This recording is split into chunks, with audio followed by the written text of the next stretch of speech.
Fala, Dev, beleza? Mike Brito na área para mais um conteúdo aqui no canal. E hoje a gente vai falar sobre variáveis versus propriedades no CSS. E eu vou fazer esse desafiozinho. Coisa simples, a gente já deve ter feito isso em outros momentos aqui no canal, mas é para que você entenda a diferença entre usar variáveis ou propriedades customizadas no CSS para você tomar suas decisões depois. E esse vai ser o desafio que a gente vai fazer mais tarde, que é essa caixinha que fica com a bordinha rotacionando, com fundo, enfim. Vai ser mais simplinho pra gente fazer daqui a pouco. Quando a gente fala de variáveis no CSS, vou fazer uma div box aqui. Variáveis no CSS é simples. Eu posso vir aqui na root. Root é a raiz, ou seja, é o HTML geral que a gente tem.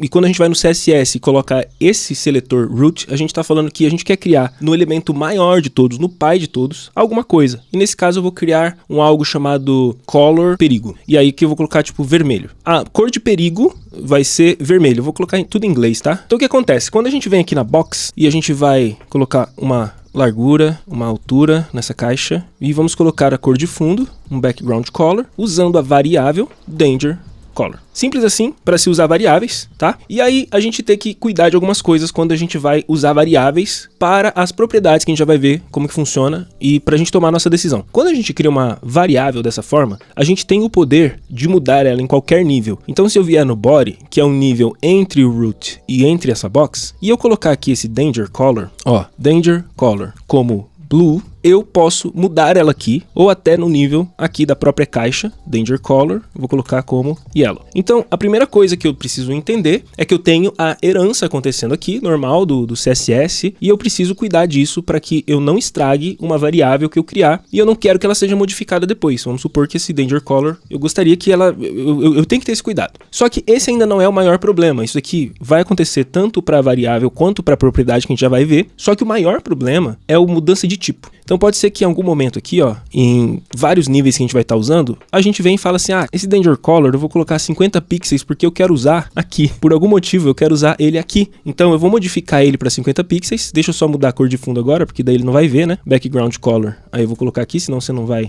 conseguir enxergar. Olha só, então eu estou usando a mesma variável que deveria ser uma cor e eu estou mudando ela para uma propriedade do tipo pixels, né? Um tipo de valor pixels. Cara, aí eu tenho um problema. Então, para eliminar pelo menos esse problema, faz sentido a gente entender como que funciona o property.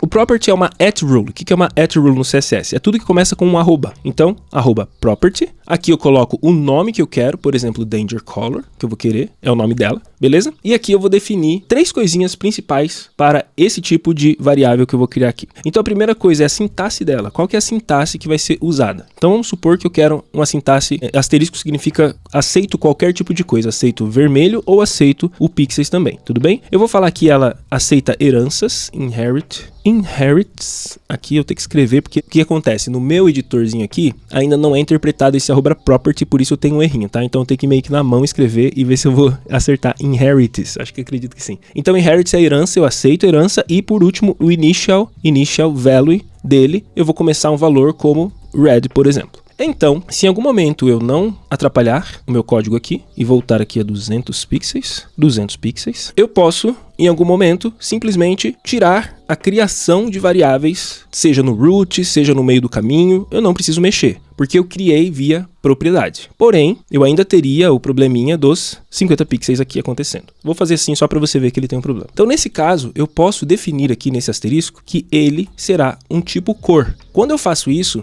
mesmo que no meio do caminho eu tenha mudado para pixels, ele não aceita. Entretanto, é claro, a herança ele vai aceitar aqui tranquilamente. Eu queria até fazer um teste aqui, se eu botar falso, para que você possa entender que se você não quiser herança de jeito nenhum, é só você colocar a herança como falsa. Ou seja, o que vai acontecer no final do dia? Isso aqui vai ser travado sempre como uma cor vermelha, porque em lugar nenhum eu estou permitindo que haja uma mudança dessa cor, tá bem? Então a gente acaba deixando aqui um true, porque faz sentido a gente ter a permissão de mudar isso daqui. Isso aqui começa com valor, mas eu tenho a permissão de mudar isso daqui, tudo bem?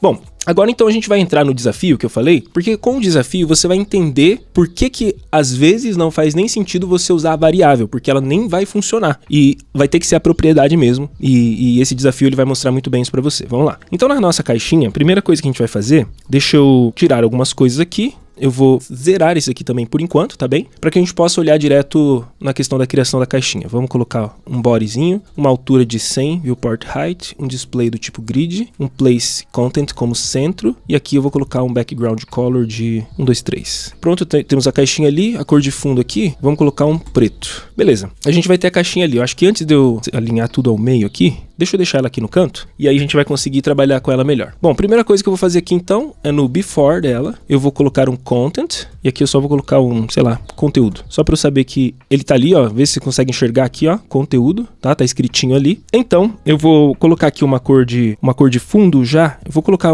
já o posicionamento dela como absoluto. Vou colocar uma cor de fundo só para que eu possa vê-la, tá bem? Uma cor de fundo vermelha, aí ó, só para que eu possa ver isso daqui, ó, inset como 0, absoluto dentro do relativo, position relative. Então, ela é absoluta em relação a essa box aqui. Então, o que o before está fazendo? O before está criando um elemento HTML aqui, e a gente chama isso de pseudo class, pseudo element, que se escreve pseudo, tá? Escreve pseudo. Eu vou escrever aqui para você. Pseudo. Vou até aumentar aqui. Escreve isso aqui, ó. Pseudo element ou pseudo class, tá bem? Muito bem. Então ele está criando, eu estou abrindo aqui o console, o meu F12 abre o console, na parte de elementos, eu vou te mostrar o elemento que está sendo criado ali, ó. Before. Então para quem ainda não tem esse conhecimento, no HTML a gente fez só uma caixa, mas pelo CSS a gente criou um elemento aqui dentro, chamado before. Esse elemento ele tem esse nomezinho mesmo, tá bem? Criamos ele ali, colocamos uma cor de fundo, colocamos ele absoluto em relação a essa caixa aqui. Se eu não tenho esse relative, então ele fica absoluto na página inteira, só pra gente lembrar como que funciona a ideia dos positions no CSS. Muito bem, uma vez que eu tenho isso daqui criado agora, eu quero que, por exemplo, eu tenha nessa caixinha uma border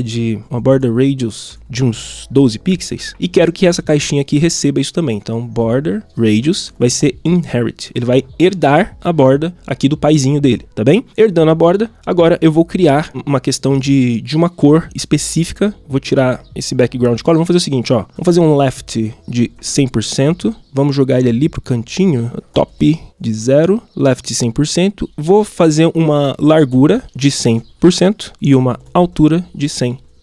Por quê? Porque daí eu consigo ver ele ali no cantinho, tá? Ó, vou até fazer assim. A gente consegue ver ele certinho ali. Pronto. Eu tô separando só para que você possa ver o before de um lado e a box certinha de um outro lado. Fica separadinho as coisas ali. Muito bem. O que eu vou querer criar aqui então? Eu vou querer criar de cor de fundo um background image, porque aqui a gente consegue colocar tipo aquele conic gradient, é o nome, e aqui eu consigo colocar da onde ele vai sair, por exemplo, de 0 graus, e para quais são as cores que ele vai chegar aqui. Então vamos colocar uma cor de 2, sei lá, DD8, vamos colocar um 001, sei lá. E aí, vou tirar só esse red daqui, porque a gente não precisa mais dele, tá ali. Então a gente tem um gradiente cônico, né? Então o que eu vou querer fazer? Eu vou mostrar para você como que seria o uso de uma animação nele, para ele ficar girando, rotacionando, mas como que seria isso feito com uma variável, tipo ângulo. O ângulo de 0 graus. E colocaria aqui a variável ângulo de 0 graus, viria criar, aqui a var, tá? Aqui a gente tem que colocar var angle. Aqui eu criaria uma @rule keyframes e vou chamar ela de rotation, e aí eu vou falar para onde ela vai rotacionar. Por exemplo, eu vou pegar aquele ângulo e vou mudar ele para 180 graus, por exemplo. Aqui eu venho criando o animation. No animation, eu coloco o nome que eu criei ali, ó, rotation, fala que vai levar 2 segundos e que pode ser de maneira linear e infinita. O que vai acontecer? Com a variável, ele vai ficar só indo para cima e para baixo. Ele não vai fazer a rotação bem certinha. É uma paradinha do CSS, esse animation, ele não entende esse ângulo como algo que deve ser rotacionado, mas é isso que cabe exatamente o uso da propriedade. É nesse momento que o property faz sentido, porque daí a gente vai criar aqui em cima, eu gosto de criar aqui em cima, tá? Essa @rule property, vamos chamar ela de angle mesmo. E aqui, vamos lá, ela tem a sintaxe, eu não vou querer colocar qualquer coisa, tá bem? Se eu quiser colocar qualquer coisa, nesse caso também não vai funcionar, vou até deixar aqui para você ver, inherits true, e por fim, initial value de 0 degrees, 0 graus. Pronto, criei ela aqui. Se eu tiro ela daqui, o que acontece por ter o asterisco lá em cima? Ele ainda fica fazendo essa troquinha, porque ele não entende que tipo de valor que é aqui dessa propriedade. Então eu tenho que falar que o valor é angle. Esses valores aqui, inclusive, pessoal, ó, já começou a rotacionar ali. Só que daí eu vou mudar, claro, para 360, né? Porque daí eu consigo ver o ciclo completo. Esse tipo de valor, no CSS, para quem não conhece ainda, eu vou colocar aqui no MDN. Eu sempre gosto do MDN. Properties, Values, CSS. Vamos ver se eu consigo encontrar por aqui alguma coisa. Vamos ver se eu consigo encontrar alguma coisa para que você possa entender CSS Syntax, talvez. na parte de tipos, a gente consegue ver quais são os tipos que a gente pode usar para a criação de propriedades. Tá aqui, ó, tá bem? Então, tipo absoluto, ó, ângulo que a gente tá usando, ângulo em porcentagem, bordas, cores, tá vendo? O tanto de que a gente tem de tipos, então a gente tem muitos tipos que a gente pode usar ali, ok? Para fazer o que a gente precisa fazer aqui. Pronto, uma vez feito isso daqui, a gente pode partir para a ideia de fazer a bordinha agora, só para finalizar, mas você já entendeu a diferença entre propriedade, você usar a variável versus a propriedade. Bom, vamos lá, para fazer isso daqui eu vou pegar a box aqui, vamos colocar na after agora, então ele vai criar mais um elemento, tá? After. E nesse elemento que ele vai criar agora, ele vai copiar tudo que tem aqui. Então, só para modificar aqui umas coisas, deixa eu mostrar aqui para você, ó. Box, after, ele tá copiando tudo lá, vou colocar um top de 100% para ele jogar para baixo, ele vai jogar o carinha para baixo, beleza? Então não vou precisar disso aqui, por exemplo, posso tirar daqui. Aqui eu vou colocar um filter, pode ser um blur, uns 15 pixels talvez. Aí ficou no blur ali, não preciso jogar ele para baixo, vou deixar ele juntinho ali, então tá um com o outro. Aqui eu vou só pegar o top como 50%, o left como 50%,